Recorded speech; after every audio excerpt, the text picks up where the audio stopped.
The Warriors' future was uncertain. Are they going to break it up? Steve Kerr coming back. They get Jimmy Butler, and they surge all the way through, and now they're through the first round. The Warriors have guys, because of how special their star three trio is, they can make the guys around them better. They can elevate the way that they play. And we saw that. Steph Curry, 3 points in the first half, steps up in the second half, 19 points in the second half to carry them home. Newswire. Only on SportsGrid. Malaysia Fawali, who you guys know I am a huge fan, has decided to switch allegiances and stay in league. And now she's going to go play for Kim Mulkey. Her, Flau'jae Johnson in the backcourt. It's going to be interesting to watch. You wonder sometimes with roster construction, maybe too much is not too good. Betting above the rim. Only on SportsGrid. I don't know what he was doing taking step-back threes at the end of that regulation when he's got bigs on him and he should be driving to the hole. It's already bad enough that I'm playing with all these NBA and D1 studs that are unstoppable, and I'm the worst one there, and I can still ball with them. But if I start calling fouls, they'll revoke my privileges. Like, I man up when I play with them. Pharrell, coast to coast. Only on SportsGrid. Two guys that can do it all. Too much electricity this morning. This is a good time. We're having a lot of fun. I had to do a triple take. Ka-ching! Why? Because of parity. I didn't mean to offend. Yeah, it's not going to happen. Load management is a dirty word. Let him rip. You know what? Circumstances provide the results. What? How do you do this once? Oh, Donnie, you got such a good show there. A network that is booming. The Early Line. Only on SportsGrid.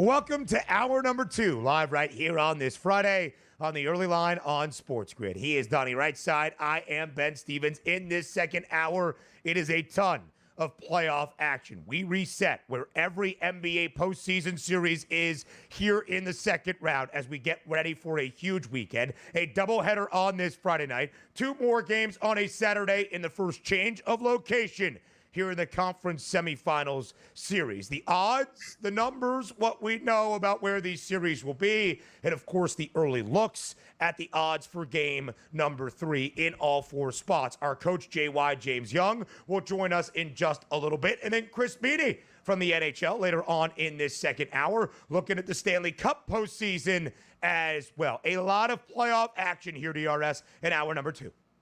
Yeah, a lot of Major League Baseball and also NFL action and football talk here in hour number 2. Because you know why? I'll make sure it actually happens, which starts right now. Fashion police alert, Ben. You know me. I like to look crisp on the show. I like to look clean. I like to show up, throw a pair of Jordans here, get that good, comfortable feel while we line up with today in the home studio, rocking the Crocs and the low socks here. No big deal. You can't see those. But you know what you can see on the football field? A guy's number. It's all about swag. Every time we had a college kid come on this show, I said, you know what? I don't care how you play on the field. How do you look on the field? Abdul Carter rocking the 11 at Penn State, iconic because Micah Parsons did it. It fits him perfectly. 11 is the perfect pass rushing number for that guy in the NFL. He can't get that with the New York Giants. Lawrence Taylor said no on the 56 would have been so iconic. So we wind up with 51 for Abdul Carter. Like, I want to buy it. You know me, Ben. I love Abdul Carter. I think he's going to be sensational. But him choosing the 51, having to wear it, that sounds like 2 sack seasons, man. Like, that sounds like he's getting 2 sacks a season. You switch him to number 1 through 9, let's just say, on that defensive line. Yeah. That sounds like he's getting 15-plus sacks to me, and away he goes into an MVP season and career here. 51 sounds like, to me, I don't know if he makes the football team, man. I'm just telling you. That's how low that swag is now.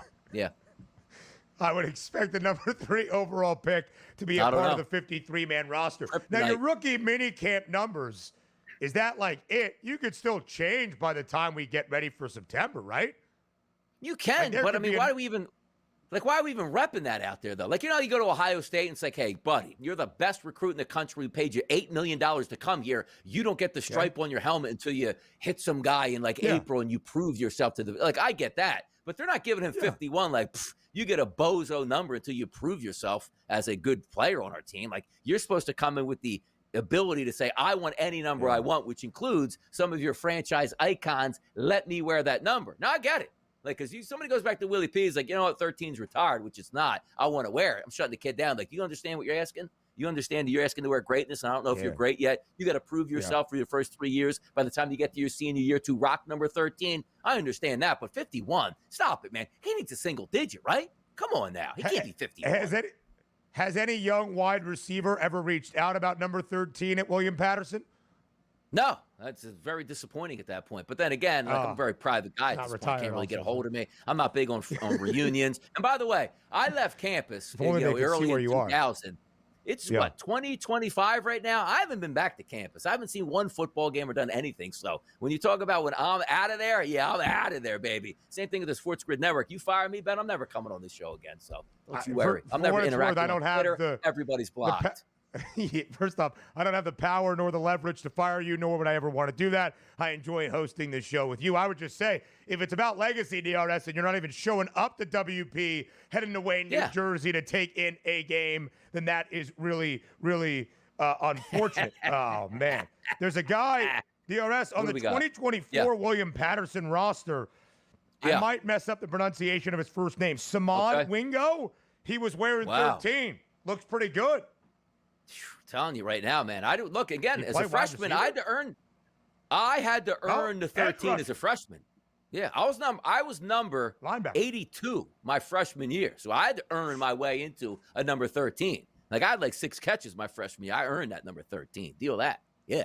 A two-time All-Conference honoree, Samad Wingo. Welcome to the early line, my friend. Well done. You should. You really should, DRS. Well, legacy we can continue to talk about for the New York Giants. By the way, Cam Scatterbo wearing number 44. That's awesome. Solid. Jackson Dart, number 6. That's quarterback number, though. Yeah, he's not wearing like 19 like Bernie Kosar. You know what I mean? It's a little bit odd at that point. So, yeah, I like the 6. He wore 2 in college. I feel like that fits him. I don't think 2 is retired. In fact, didn't Tyrod Taylor wear that last year, or Drew Lock? Anyway, Jackson Dart going with number 6. Let's talk about the series situations, DRS. You've done a masterful job, a filibuster for about 5 minutes to move away from the NBA playoffs to talk about being the fashion police of rookie minicamp numbers for the New York Giants. We've got 2 games on this Friday night. Game 3 in Indianapolis. The Pacers ahead 2-0, stealing both in dramatic fashion against the Cleveland Cavaliers in games 1 and 2. And of course, we go to the altitude. The Nuggets will host the Oklahoma City Thunder. They won game number 1, down by as many as 13 points with about 6.5 minutes remaining in game 1. They win that courtesy of the game-winning 3 from Aaron Gordon. But they got hammered by 43 points in game number 2. We start with the series in the Eastern Conference. DRS, I think, not that you are a fan of the Cleveland Cavaliers, but just based on the odds, you have been a Cavs backer, feeling as though they were disrespected as the number 1 overall seed in the Eastern Conference and still not getting the love from the odds makers. Well, now they're in an 0-2 hole, trying to climb their way out of it, and they are no longer the series favorites, down 0-2, minus 184, the price on the Pacers. Where do you think this series stands entering game 3 tonight? I think the Cavaliers are cooked. I really do. And you might say, well, Donnie, you were talking early about why you like the Boston Celtics matched up with the Indiana Pacers. Well, the Celtics are cooked. They're down 0-2. Here's the difference. Number 1, just watching the eye test for the Celtics. They've been absolutely brutal shooting the basketball. I'm expecting that to change where they don't have to be great. They just have to be average. But you know what else they're not? Injured, Ben. The Celtics aren't injured right now. That's what the Cavaliers are. You lose 2 games on your home court and you're injured going up against a team that really feels like they can put the screws to you. And when I say put the screws, it doesn't mean sweeping them out in 4 games. Winning 1 game on their home court and then saying, like, look at that. We got 3 games to get 1, which includes another game, which would be game 6 in our building. I just feel like right now that minus 184 price on the Pacers could be a bargain here. Different story if 2 close games, which technically they were, but also understanding this. Cleveland was full gas for game number 3. And if they're not going to be, what result is going to change in the series? Because it's not a 9-game series or an 11-game series. It's 7. You got a gentleman sweep them now while you're injured, and they have home court advantage? I just don't see it. I don't. Yeah, DRS, it does feel like a very steep hill to climb. And credit to Indiana, where not a lot has been given. The Pacers, of course, down by 20 late in the third quarter against the Cavs in game number 2. Down by 7 with 47.2 ticks remaining in regulation. And again, found their way back. Tyrese Halliburton hitting that game-winning 3. To Donnie's point, Darius Garland, Evan Mobley, DeAndre Hunter all missing game number 2. Garland has missed 4 consecutive games, has not played since game number 2 against Miami. All 3 took part in practice yesterday, basically a shoot-around, but that's not exactly full gas effort. All right, game number 3 tonight. Cleveland remains an ever so slight favorite, laying 3 points in Indianapolis. Again, the odds makers still believing, based on their models, their algorithms, and their ratings, on the teams that were heavily favored to win these second round sets. The Thunder now a minus 590 favorite, DRS, to win their second round series against Denver, despite coughing up that late lead against the Nuggets in game number 1. But when you win as resoundingly as Oklahoma City did a couple of nights ago by 43, of course, you're going to be feeling pretty good about even heading to Denver tonight. Yeah, do I think OKC is losing that series? Absolutely not. So then the next question will be, well, Donnie, that's a steal for a price. Anything minus 1,000 or less. I'm not betting them at this point because a lot of things can happen, which includes the world champions of a few years ago with Nikola Jokic at elevation with home court advantage for the rest of the series, and that's the price at that point here for OKC. That's crazy work, even if I technically believe it. Yeah, we'll talk plenty more about the NBA playoffs with the coach up next.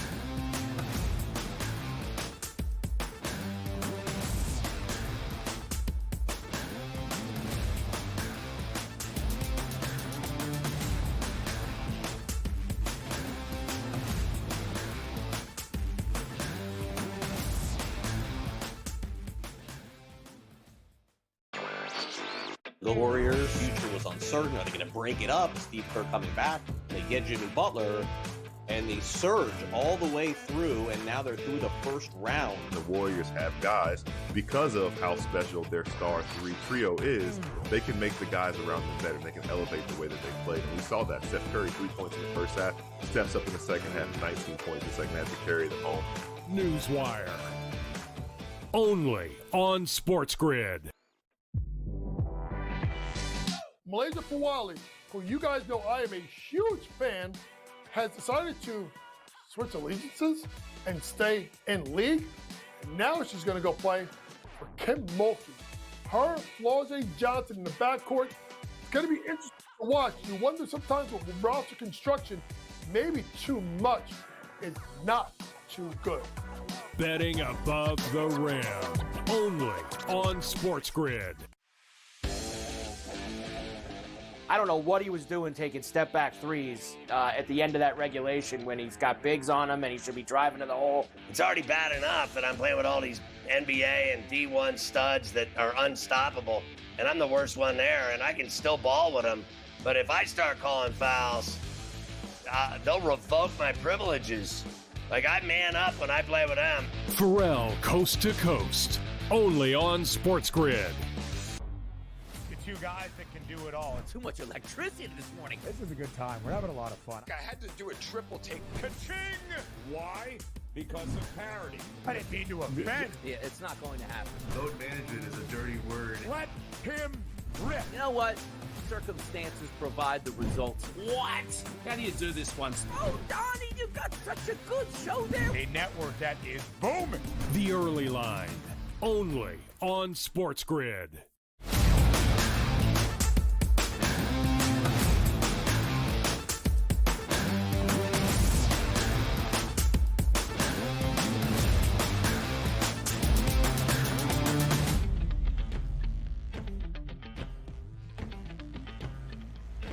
An NBA playoff focus on this Friday with our coach, James Young, JY, live right here on the Early Line on SportsGrid. JY, we appreciate the time. 3 consecutive segments together to recap last night. Our lone game of NBA playoff action set the stage for a doubleheader on this Friday with 2 more to come on Saturday, including to the other Garden, inside Madison Square this time, where the New York Knicks have a 2-0 series lead over the reigning champs and the Eastern Conference favorites in the Boston Celtics. JY, appreciate the time as always. Thanks for being here. Great to be on with you guys. You mean the Garden, not, a garden. The Garden tomorrow night. By the way, if you have $1,000, let me know. I'll gladly sit with you up on the Chase Bridge. That would be a good time. Jay, why don't you try to get credentialed? Come on, man. Yeah. I feel like that could probably happen.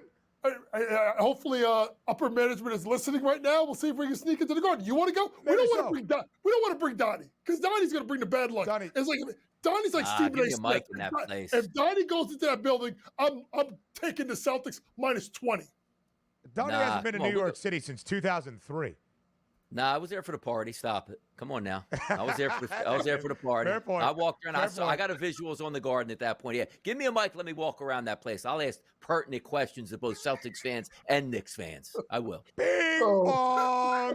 Dude, that should be electric in there with a microphone. All right, JY. Let's go back first to last night, game number 2 in Minneapolis. The Timberwolves win by 24. 117-93. Minnesota covering as a 10.5-point favorite. A small total of 201 and a hook. Skies over. Of course, first game for Golden State without Steph Curry so far in this postseason. So, JY, the 24-point win for the Timberwolves. Was it more about the T-Wolves' response in game number 2 after losing game 1 on its home floor, or the absence of Steph Curry for the Dubs?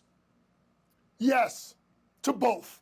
And let's start with Minnesota. Obviously, Ant gets banged up, comes back into the game. But you figured they were not going to play as poorly, particularly shooting the ball from 3. Much better.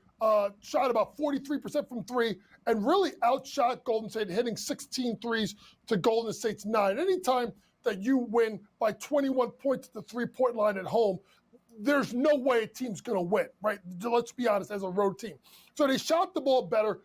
Julius Randle is quietly having a good postseason, right? He's not the focal point, but he's a guy that can go off and score. But then if you get 20 points out of Alexander Walker, it's something unexpected.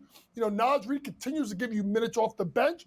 They did what they were supposed to do. That's why I actually like the -3.5 points first quarter, Ben, because I think if you are Minnesota, you got to jump them early because you want to get the team not to believe. I believe they're up by, 11 or 12 at the end of 1.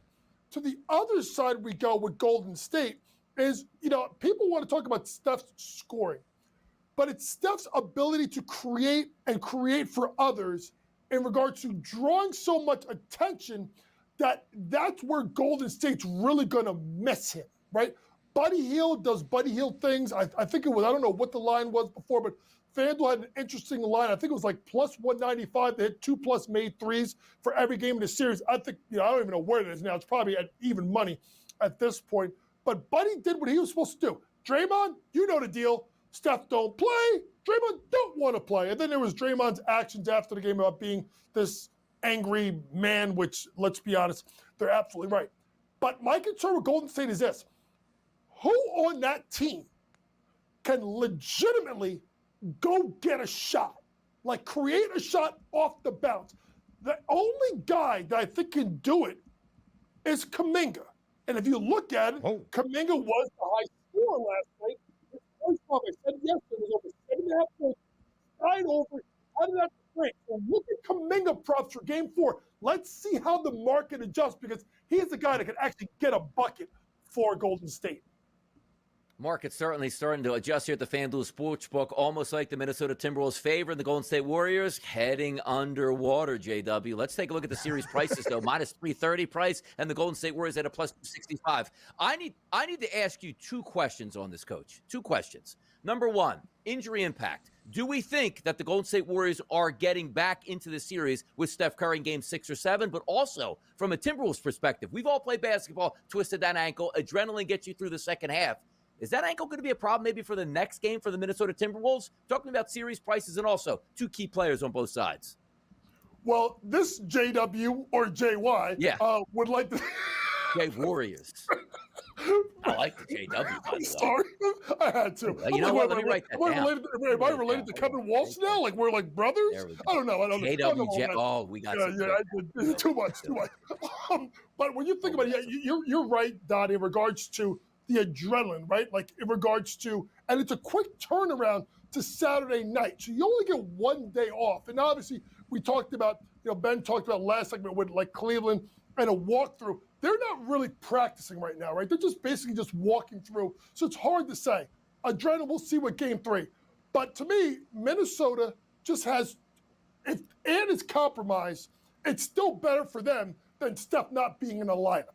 I could see a scenario where Minnesota wins game 3. Remember, they won game 3. They won multiple games in LA, so they're not scared at the moment. And then if you're Steve Kerr, like, is there panic mode and try to rush Steph back because they could easily be down 3-1 by the time you get to, Monday night, past Monday. But it's an interesting thing that if they could find a way to get 6, there's a long break between games 5 and 6 because the Valkyries have to play home. So if Golden State can find a way to get into the 6th game, you get Steph back. The problem is, I don't think it's going to get there. They may have to rush him back. I think this could be a gentleman's sweep. A 3-day gap between game 5 and 6 as they would leave Minneapolis to head back to San Francisco. And as JY said, the new WNBA expansion franchise, the Golden State Valkyries, making their home debut. That is the reason for the gap. JY, just to confirm, your updated series prediction for Golden State and Minnesota in the absence of Steph Curry is what? 5. They're going to get him in 5. I think the series is over. And that would be the Timberwolves in 5. Golden State could still win in 5. Oh, yeah. Timberwolves in 5 is JW's prediction for this. What a great start to this second hour. We'll continue it with a preview of our doubleheader on this Friday night next.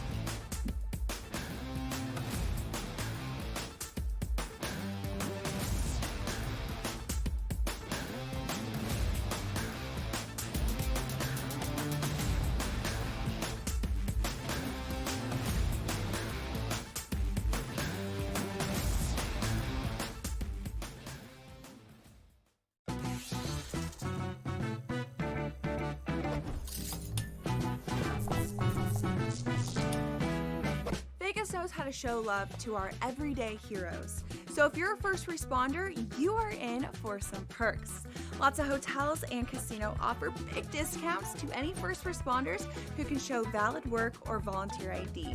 So treat yourself to a discounted stay. You deserve it. See you in Las Vegas. Let's get lucky. The Warriors' future was uncertain. Are they going to break it up? Steve Kerr coming back. They get Jimmy Butler, and they surge all the way through, and now they're through the first round. The Warriors have guys, because of how special their star 3 trio is, they can make the guys around them better. They can elevate the way that they play. And we saw that. Steph Curry, 3 points in the first half, steps up in the second half, 19 points in the second half to carry them home. Newswire. Only on SportsGrid. Under him was Sharon Moore, who also participated in the cheating scandal with Connor Stallions. So you know what happens to him? He doesn't lose his job. He doesn't get a 10-year show cause. He gets to keep his job, and they go, we're just going to suspend you for 2 games next season. Now, all of a sudden, they're coming out with everything that we knew to be pretty much true when it was happening. Yeah, they were cheating. It was like Belichick and the videotapes, right? The early line. Only on SportsGrid. The game is on. The stakes are high. But the action isn't just on the field. He's rearranging that roof. Get it inside! SportsGrid's in-game live. Your ultimate second screen experience. A little flyer, couple of 15.5-point live line. Every prop, every play, every day. Anything can happen. It's complete chaos. It's smarter to be on SportsGrid.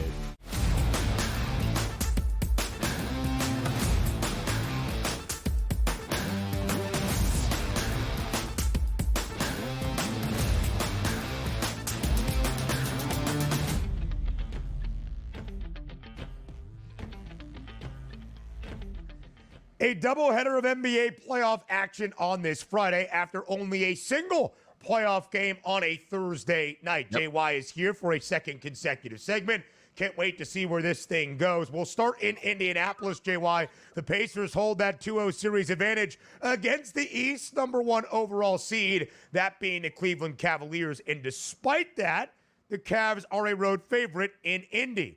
3-point spread right now in favor of Cleveland. You see the total on your screen as well. JY, I ask you this question first and foremost, because the Cavaliers are not just down 0-2. They did not just cough up a 20-point second half advantage and a 7-point lead with fewer than a minute remaining in regulation in Game 2 to lose to Indiana. They did so in Game 2 without Darius Garland, Evan Mobley, and DeAndre Hunter. Do you think that 3-point spread in favor of the Cavs tonight takes into account the return of at least 2 of those 3, if not all 3, of Cleveland stars? It has to, because I don't know if I've seen Hunter props, but I definitely have seen Garland and Mobley pops since yesterday. So obviously, like you said, they did go through shoot around or walk through yesterday. That doesn't mean anything. I need to see warm-ups 90 minutes beforehand. Are they out shooting? Are they trying to go? And listen, simply put, what Indiana has done, folks, is they've become a version of Cleveland in regards to they've become about the totality of their parts, in regard to using their depth as an advantage to grind you down. And if you are missing, let's be honest, 3 out of your top 6 guys, and a team that depends on that as well, now other guys from Cleveland now have to take monumental jumps, like a guy like Donovan Mitchell, who's capable of carrying a team, but has to do it without his backcourt mate and Darius Garland. So the line makes it suggest that they're going to play. So, but it then becomes interesting because the total, I think, was 229.5 Game 2. Now it's 226.5. So you're thinking about particularly Mobley and Hunter, 2 strong defenders. That's why the line drops down for the total. But then to me, I'm looking at the team total of Pacers of over 112.5. Over 9 out of the last 10 games, 5 straight versus the Cavs. It don't matter if these guys are in or out. They're going to get up and down because they're going to test the pace of Cleveland, because you're dealing, especially with Mobley, with a bad ankle, then a bad foot, or bad toe, I should say, for Darius Garland. I love over 112.5 right now tonight for the Indiana Pacers, regardless if these guys play or not. We look at the series price here, Coach, and on the FanDuel Sportsbook says the Pacers are a minus 184, and then the underdog price with the Cavaliers at a plus 154. For me, I think Cleveland's cooked at this point. It's different, as I pointed out to Ben earlier in the show, with the Boston Celtics, which we'll get through there, where they're just not playing good basketball, but they are healthy. The Cavaliers aren't playing great basketball, and they're injured at this point, expecting injury guys to come back in a pivotal game number 3 and be just like they were healthy in the regular season. I don't see it. So talk to me about the series price right now, and also Cleveland getting back into the series. You know tonight, this is you're down 0-3, it's a wrap. Just go on parade for game number 4 because you're going to get smashed in that building. The Cavs need to win this game, but the price points here, I'm sorry. I like the Pacers minus 184, Coach. I do. I'll go one better. I like the Pacers series spread minus 1.5. Because if you take the minus 184, that means you think about a Game 7. If they blow a 2-0 or a 3-1 lead, I don't think they're going to have the momentum to go ahead and win a Game 7 on the road. So I'd rather take the minus 1.5 games at minus 120. Let's be honest, Donnie, I don't even know if it gets to 6. I don't even know if it gets to 5, because I think they snatched the soul out of Cleveland. You made a great point about Boston, because Boston isn't playing well. Cleveland rolled through Miami. People are thinking about that. Miami sucked the last 2 games. They weren't even there. They didn't care. They went home. They went to South Beach, and they kept going to Key West. They kept going south for the summer. So when you look at a team like Cleveland, they weren't tested. But here's the thing people need to realize. Cleveland, their runs have been based off of, what we think that they could be. They've never really done it in the playoffs. So now you're hurt, and you're not playing well, versus a team that believes they can win the series, minus 1.5 games. This series, I don't even know if it gets to Game 6. The Cavaliers have been a top 4 seed in the Eastern Conference each of the past 3 years. They were ousted in the second round the previous 2, led to the dismissal of head coach J.B. Bickerstaff, the hiring of Kenny Atkinson, who was the NBA's coach of the year, trying to get Cleveland to a deeper run this time around as the 1 seed. Indiana played in the Eastern Conference Finals a season ago. Line is now 3.5 in favor of the Cavs, and there is a points prop for both Darius Garland and Evan Mobley, but there also was early on the morning of Game 2. Elsewhere around the NBA, next.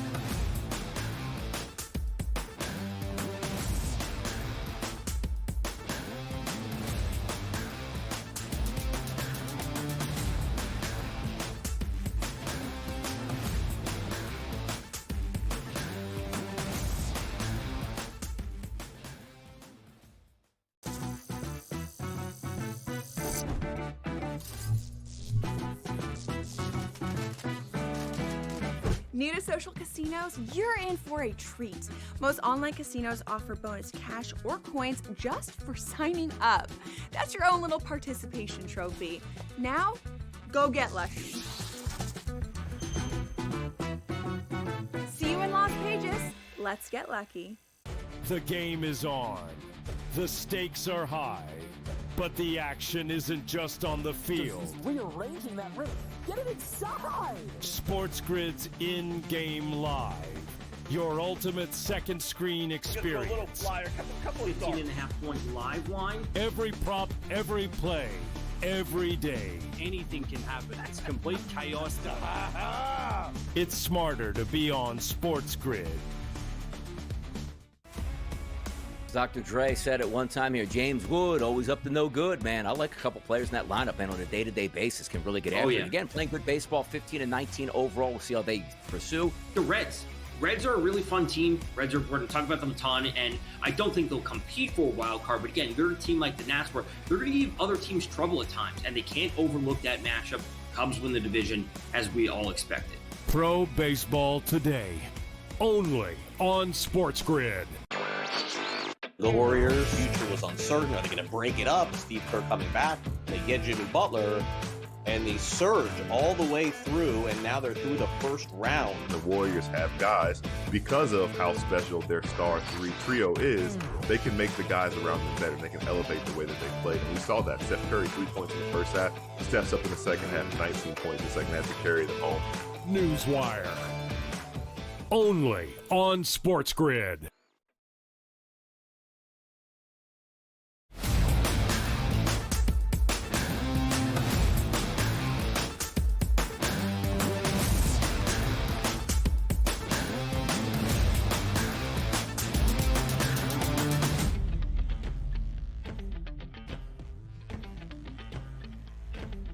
Game 3 tonight in Denver. At altitude, the Nuggets will host the Oklahoma City Thunder after getting beat, and I mean beat bad, by 43 points in game number 2. But, JY, the Nuggets did earn an opening 2-game split in Oklahoma City. However, interim head coach David Adelman did say, yeah, we got the split, but when you lose by 43, there is a lot to be figured out. 5.5-point spread now in favor of the Thunder for Game 3 at Mile High tonight in a very lofty playoff total of 232.5. This line in the immediate aftermath of Game 2 was only 4.5 points in favor of Oklahoma City, now at 5.5. What do you think happens tonight, JY, in Game 3 in Denver? I don't know if there's a way that Denver could win this if this thing goes over. They have to rely on their defense and rely on the half court, because I just think Oklahoma City, and I think this is part of the problem. Oklahoma City had such a monumental, 87 points, I do believe, in the first half of game number 2, that I just think that the books are like, here they go. They figured it out. They're going to run them out of gym. Sometimes as a coach, you let your, I know it sounds crazy, let your team get your butt kicked every once in a while so you can bring them back down to reality. So now, at the end of the day, Denver got what they needed, which was a split. They're going to go back home.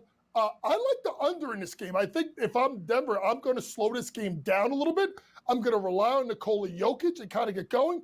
But at the end of the day, when you look at this team, if you like Denver, any chance to win this game, you got to look at 2 guys, Porter Jr., Aaron Gordon. When they play well, they win. When they don't, they lose. I think I'm going to just take the under, because I think at the end of the day, they're going to go through Jokic and they're going to try and play half-court basketball and hope that he takes out Hartenstein and Chet, who are both better in game 2 than they were in game 1. Yeah, it'll be interesting to see game number 3, like the start of that game in elevation, the home crowd to sort of rejuvenate you, and also, the Nuggets coming into that game saying, we stole game number 1. We expected the Avalanche in game number 2. We just couldn't fight that off at this point. So for me, from a betting perspective, I do think the Nuggets, coach, actually in one of these next 2 games. They're at home. They're a good ball club, one of the best home court advantages in basketball. Maybe not even a spread both games. Just take a money line in game 3, a money line in game number 4. They'll be underdogs in both of those games. You come away with plus money. But looking at the series price here, there is still a lot of disrespect towards the Nuggets at a plus 440 price to win it, and they have home court advantage right now. OKC minus 590, we can see it because of how game number 2 played out. Approaching this series moving forward, what do the Nuggets have to do to hang around? And also, is there a chance any way that the Nuggets can take this series and they have home court advantage? I mean, yes, they got the best player in the world, and then you got to go against the Oklahoma City team that just didn't get past this round last time. So, yeah, there's obviously a possibility of this taking place. Now, before the series started, I took Denver plus 2.5 games at almost even money because I figured the best player in the world was going to get you 2, right? He's going to get you 2. He's going to find a way. So, I mean, that's the way I would look at it. See, can you get one more game? I think this is going to be a best out of 3 coming out of Game 5. Coming to Game 5. I think Denver finds a way to get a split, get it 2-2 back to OKC, and hope that your superstar can take it home. So if you see the Thunder go and roll them again in Game 3, I would probably go back money line Game 4 in Denver because I think they find a way to get it 2-2 back to OKC and then let the better team win the last 3 games.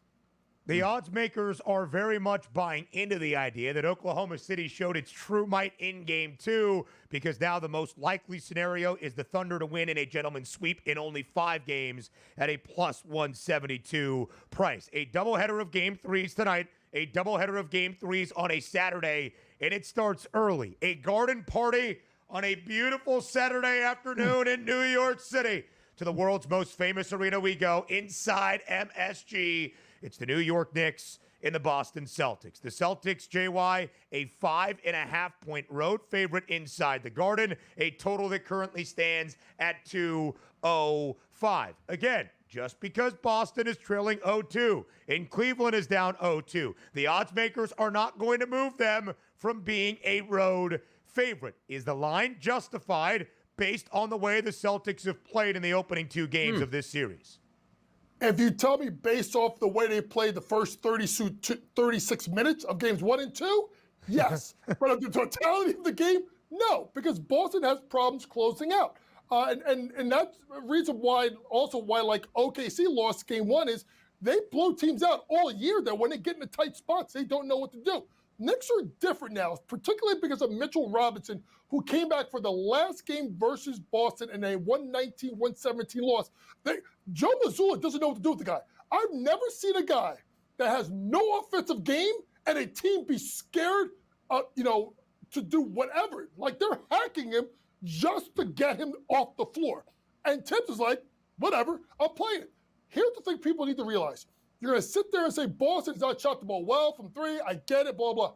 New York had their worst offensive rating out of any game this season in Game 2. And that line is 205. Maybe I'm in the minority. I think there's going to be points. I think both offenses are going to be opened up. Boston is going to relax because they're away from home. But I think the Knicks give you a better performance.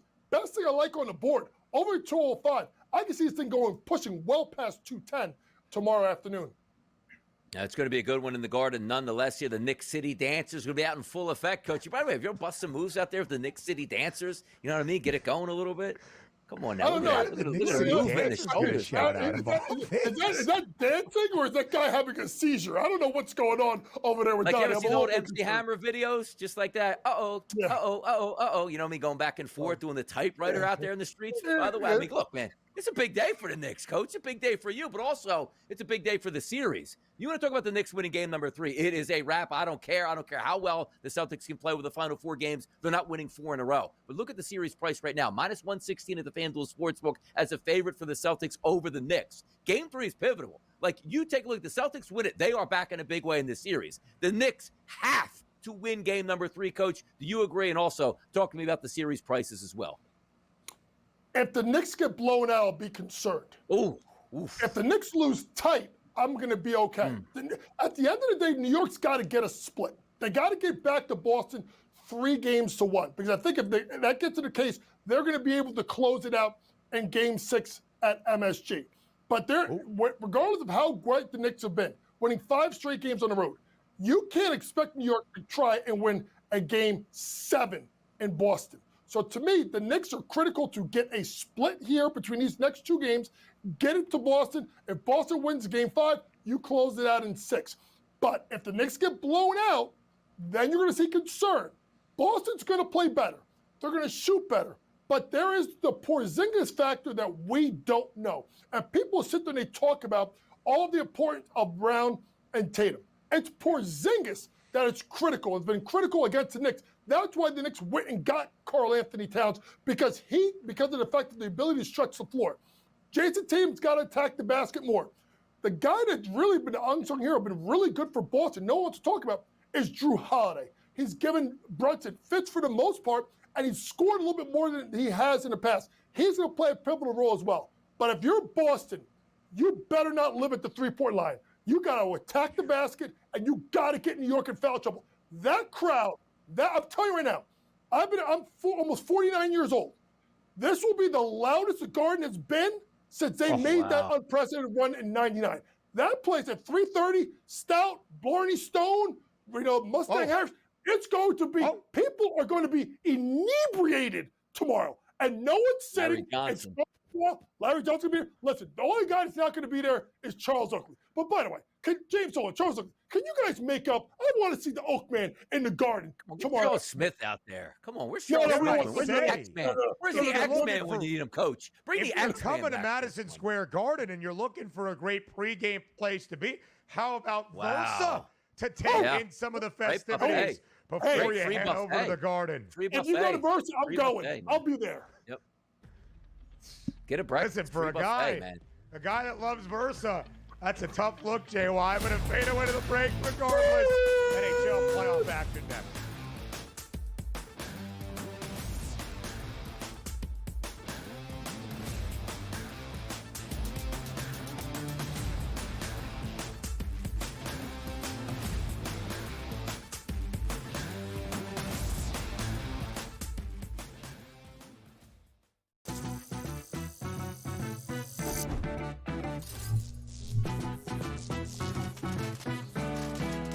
New to social casinos? You're in for a treat. Most online casinos offer bonus cash or coins just for signing up. That's your own little participation trophy. Now, go get lucky. See you in Las Vegas. Let's get lucky. The game is on. The stakes are high. But the action isn't just on the field. He's rearranging that ring. Get it inside! SportsGrid's in-game live. Your ultimate second screen experience. A little flyer, couple 15.5 point live line. Every prop, every play, every day. Anything can happen. That's complete chaos. It's smarter to be on SportsGrid. Dr. Dre said at one time here, James Wood, always up to no good, man. I like a couple players in that lineup, man, on a day-to-day basis can really get after it. Again, playing good baseball, 15 and 19 overall. We'll see how they pursue. The Reds are a really fun team. Reds are, we're going to talk about them a ton, and I don't think they'll compete for a wild card. But again, they're a team like the Nats where they're going to give other teams trouble at times, and they can't overlook that matchup. Cubs win the division, as we all expected. Pro Baseball Today, only on SportsGrid. The Warriors' future was uncertain. Are they going to break it up? Steve Kerr coming back. They get Jimmy Butler, and they surge all the way through, and now they're through the first round. The Warriors have guys, because of how special their star trio is, they can make the guys around them better, and they can elevate the way that they play. And we saw that. Steph Curry, 3 points in the first half, steps up in the second half, 19 points in the second half to carry them home. Newswire, only on SportsGrid.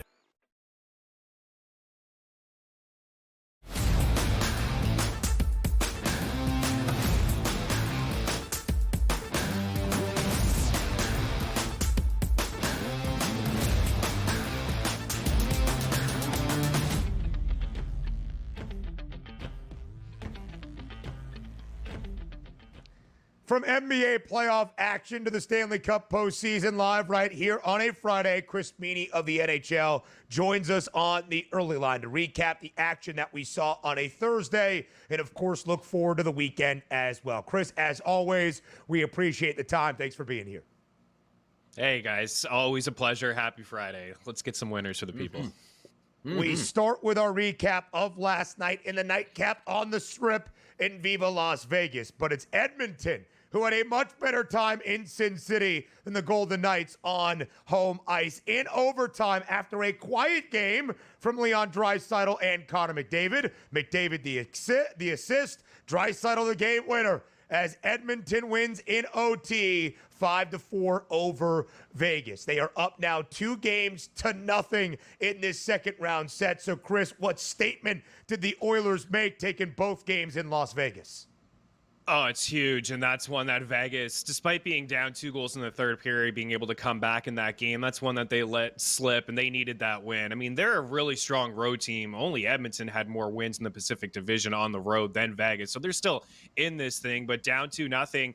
And you said it, McDavid and Draisaitl were fairly quiet in that game, of course, to steal the headlines with a beautiful move by McDavid sending it over to Draisaitl for the overtime winner. But Jack Eichel and company did a really good job eliminating the high danger chances and the scoring opportunities from that top line, and they still lost that game. You see Calvin Pickard there. He's been the better goalie of the two. He has outplayed Adin Hill so far in this series, and that to me has been the difference. And apart from Edmonton's top guys, what I've really noticed is the depth scoring. Evander Kane didn't play all year long, guys. He has 5 points in 7 games in the playoffs. He's on a line with Zach Hyman, who had a bad regular season. He's got 7 points in 8 games in the playoffs. Nugent Hopkins is the center between those two guys. He has 8 points during a 6-game point streak. So the Oilers are getting secondary scoring right now. Vegas is without Pavel Dorofeyev, who led the team in shots on goal and goals. We'll see if he comes back. But right now, Edmonton is feeling pretty good heading back home, where they've been a dominant team in the playoffs, especially over the past few years.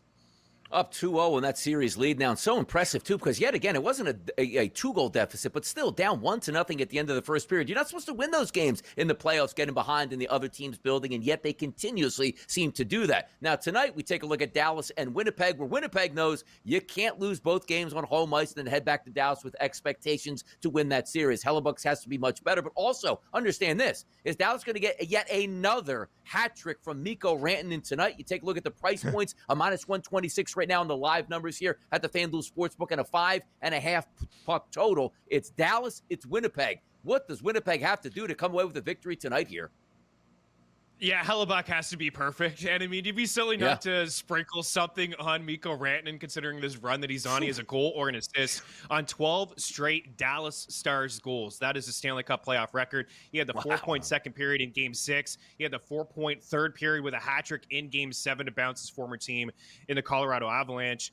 Those are records as well. And 10 points from Game 5 to Game 7, also a Stanley Cup playoff record. And then what he did with the hat trick, all 3 goals. So, you know, you can take a look at Mikko Rantanen and Rupe Hintz, his center, to pick up a point. That's plus money. You want to get involved with those two guys, Mark Scheifele and Kyle Connor on the other side for Winnipeg, if they're going to get going. But I think what we saw in Game 1 was very close. It was tight checking. The shot attempts were fairly even. The scoring chances were in favor of Dallas, 11 more for them than Winnipeg. I feel like this is going to be a low-scoring series. We know that Connor Hellebuck has struggled, but he's looked good over the past couple of games, especially, you know, in Game 7, late in that game. And I thought, you know, he's been playing with a lot of confidence over the past 6 periods or so. So I think it's going to be a low-scoring series, but Jason Robertson return. You expect a little bit more ice time for him. I like Dallas.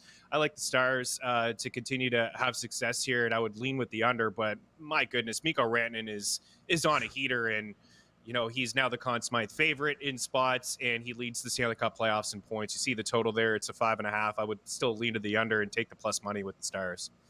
A hat trick for Rantanen in the opening game of this set against the Jets. A hat trick in game number 7 to win that opening round series against the Avs. The third ever player in the history of the NHL with back-to-back hat tricks in the Stanley Cup postseason, the first to do so in nearly 4 decades. And Chris, as you mentioned, it's not just the back-to-back hat tricks. He has scored in 4 consecutive games to find the back of the net tonight, plus 175. Shortest price for anybody that plays in a Stars sweater. So here things stand right now. The Jets are an ever so slight home ice favorite to even this series after 2 games tonight. But as Chris just shared, he kind of likes Dallas to get things done. Very short prices on the Oilers and the Stars to win the Western Conference crown. Chris, who would you make the favorite to win the West right now?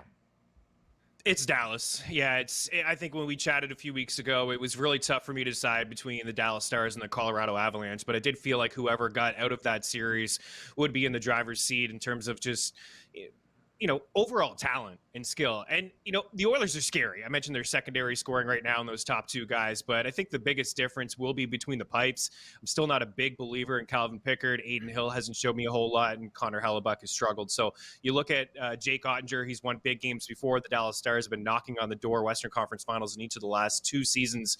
I really like where they're at, but there is a buying window here when you bring up those odds in terms of the Vegas Golden Knights. Like at plus 850, you're not going to get a number like that. I understand they've lost the first two games of this series at home, but they are a veteran squad. They're just a couple years removed from winning the Stanley Cup. They got a lot of pedigree and a lot of winners on that squad. And again, if Pavel Dorofeyev can find himself in this series, it'll be a big boost for the Vegas Golden Knights. But I like the Dallas Stars to go to the Stanley Cup Finals. Taking a look also from a recap from last night. You take a look at the Caps here, pun intended, 3-1 victory over the Hurricanes to climb back into that series at 1-1 before heading back to Carolina. What did you see last night, and also the players that might have stepped up for the Capitals? Yeah, Tom Wilson. Tom Wilson showed up in round one. Yeah. His physical presence against the Canadiens kind of turned that series around, and the same sort of deal last night. He was in the kitchen of a lot of Carolina Hurricanes players like Taylor Hall. Just this is what he does. Like, he throws his body around. He can score goals. He can agitate. It was tight checking. This is certainly going to be the lowest scoring series of the second round. Game 1, 3-2. Game 2, 3-1 with an empty netter. Carolina has dominated the 5-5 play, though, guys. 149 shot attempts to 65 against. The scoring chances are 66-33. Logan Thompson, Frederick Anderson are number 1 and number 2 in save percentage. This is going to continue to be a low-scoring affair, but I really do like where the Carolina Hurricanes are at offensively overall. Plenty more with Chris up next.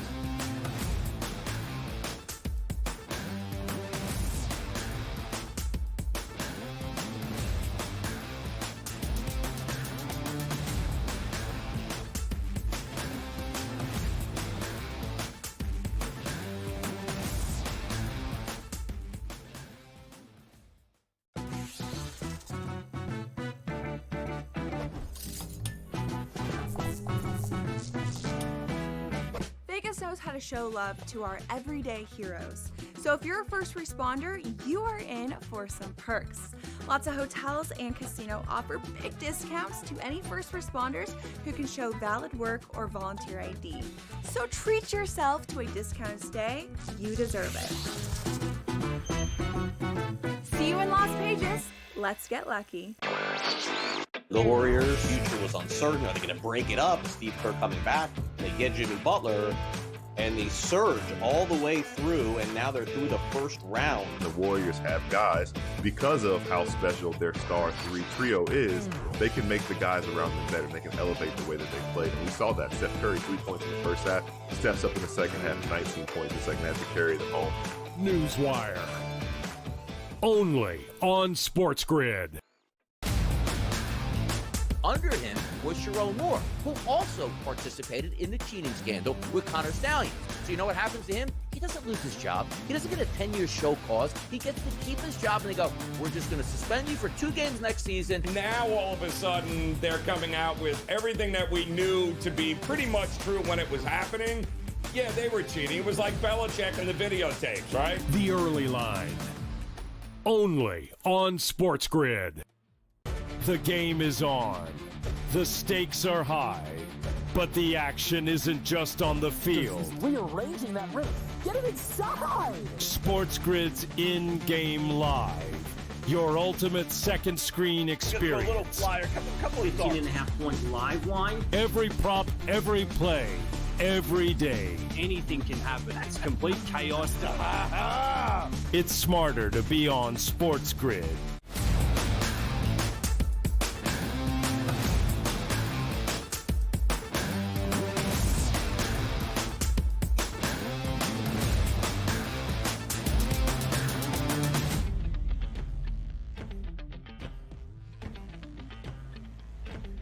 Live right here on the Early Line on this Friday. Plenty more from around the Stanley Cup postseason with the NHL's Chris Meaney live right here on this Friday. Chris, quickly before the break, you talked about the Capitals and the Canes. The Caps scoring first and holding off Carolina to even this set after 2 games in D.C. at a game apiece. Chris, what is your prediction for how the remainder of this series between Carolina and Washington plays out?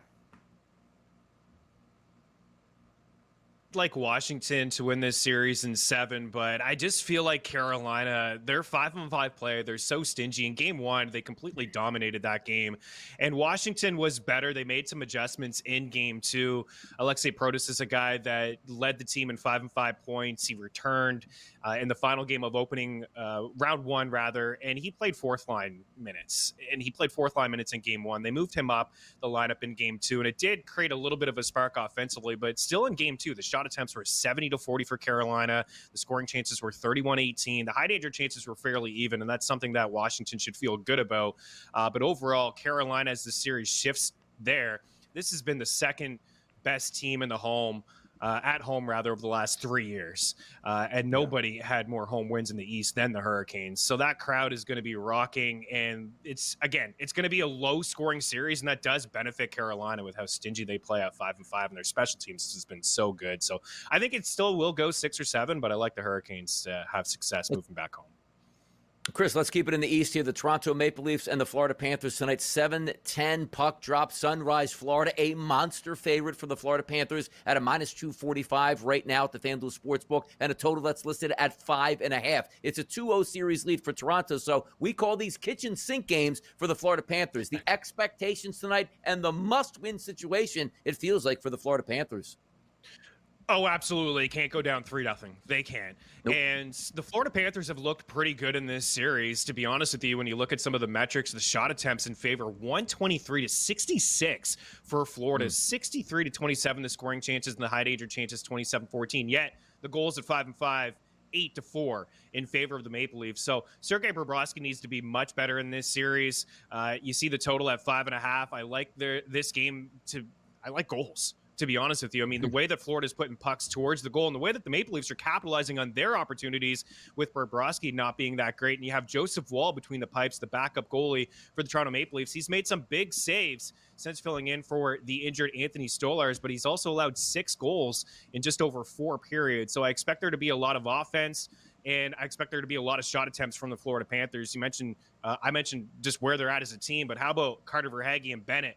They have 16 shot attempts each. Reinhart has 14. Marchand has 13. There's only one Maple Leaf who has double-digit shot attempts at 5-5 so far in the series, and that's Austin Matthews. So I would take a look at Carter Verhaeghe and Sam Bennett's shot props tonight in this game. I'd look at the third line for Boston with Marchand, Lindell, and Luostarinen. They have 3 points each. They all have a goal. There's been a mismatch so far in that series between that line, the third, with the Florida Panthers. And then shot blocks. Like, I know you guys maybe talk some blocks in the NBA, but how about some shot blocks here for the Maple Leafs? Chris Tanev has 10 blocks in 2 games, 5 in each game. He's just a block prop is 2.5. You can ladder him up to 3, 4, or 5. Morgan Riley plus money for 3 blocks. He has 7 blocks in 2 games in this series, 3 and 4. So again, the Florida Panthers, desperation. This is also a very good team on home ice. Only the Carolina Hurricanes, more home wins in the East than the Panthers over the past 2 years. I expect to see Florida's best effort tonight. Just a 1-goal margin in each of the 2 games up in the 6. Toronto winning in game 1, 5-4, 4-3, the score in game number 2. -245 for a Stanley Cup playoff game is insane, but the defending champs deserve that in Sunrise. So as we look at the Eastern Conference odds, Chris, the Hurricanes are the ever-so-slight favorites at +170. The Leafs at +195, but not quite the long prices we saw when we looked at the Western Conference odds. How up in the air still is the race for the Eastern Conference crown? Yeah, very much up in the air, as you see there, right, with some of the numbers. I do believe that whoever gets out of the Florida and the Toronto series will represent the East in the Stanley Cup Finals. So, you know, at +195 for the Toronto Maple Leafs is still a pretty good number, especially for a team that's up 2-0 in the series. And then the Florida Panthers is a buying window as well. Not to the extent of the Vegas Golden Knights, but at +360 is still pretty strong. As much as I've been impressed with Carolina and their play at 5-5, they don't have a lot of offense, right? They kind of, you know, win these games from special teams and goal scoring, rather goaltending. So I do expect Florida or Toronto, maybe even to beat dogs against Carolina, but I like either one of those teams. And I'll lean with, still like with the despite do nothing good. Chris Meaney, we appreciate it. Have a great weekend. Hour 3 up next.